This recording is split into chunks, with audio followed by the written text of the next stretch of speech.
Welcome to my channel. So this is an update on the Corralitas property, and this is going to show you the use of compost. Currently this ground does not have compost on it of any significant nature. As I scan over it, you're going to start seeing small chunks of cardboard that will start breaking down over time and will bury the soil and give nutrients to the soil. But that's scattered so that way the plants that I've put in can come through. These are inside of the trenches of the swales. They're not on top of the swale berm, just in the trenches, because that's where everything will sit naturally. And you see over here, I've spent money to bring in topsoil and wood chip material, plus seed and more seed value to cover the cardboard that we installed a couple of weeks ago. And this is what it looked like before I put the soil and the seeds on it. It just looked like that. It's just cardboard straight on the ground, okay? And I just want to give this as a demonstration and an example. As we start to cover our cardboard and put seed on it, we're going to spread the seed out and mix the seed in to the soil that we're putting on. And you're going to see some perlite in there, and there's some seeds in there, and other materials that are going to help organize the microbiome of this to break down the cardboard and use it as a fuel source. The funguses and the worms that I've installed should start using all of this as a food source. Plus, a lot of these seeds are going to go to the birds. Birds are going to eat a lot of this, and when they sprout, the deer will start eating a lot of this. And as they do so, they're going to leave manure and concentrates of urine, and it's going to make this area more fertile. So instead of just pure sand and grasses, we're going to start making walkways and pathways that we can utilize to our advantage.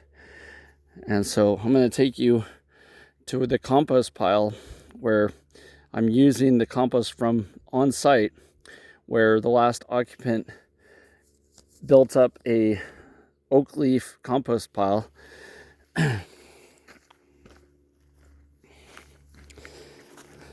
So here we go.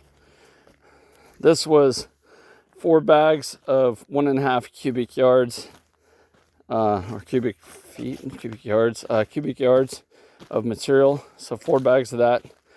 So roughly 6 cubic yards of material to cover this. And then this is the compost top layer of oak leaves.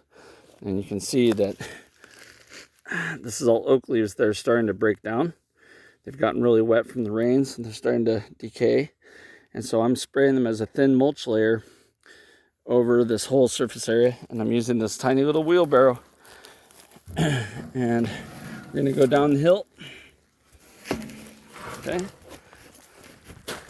And the wheelbarrow moves much nicer on the mulch layer than it does on the rough, uneven ground.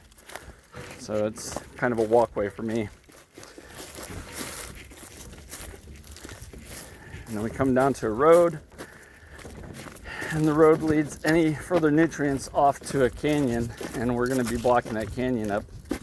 But right now, we're going to go show you the compost pile. So this is pretty steep as far as downhills are concerned, so it's pretty steep going uphill.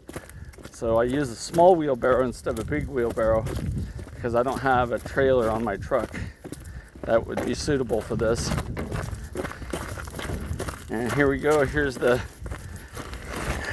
compost pile, and you can see that they laid the compost on black plastic, and they had it flat, and I built it up into a mound to let it rot down a little bit faster. And I introduced worms and mycelium into this pile as an inoculum, and I've taken about half the pile now. So that was about 4 wheelbarrows, this small little 1.5 cubic yard wheelbarrow. And I've moved about half, so 1.5 cubic yards. So that's about 3 yards So it's roughly the right size for a compost pile for the Berkeley method. And there you go. We're going to move this up the hill and we're going to cover all that cardboard. Have a great day.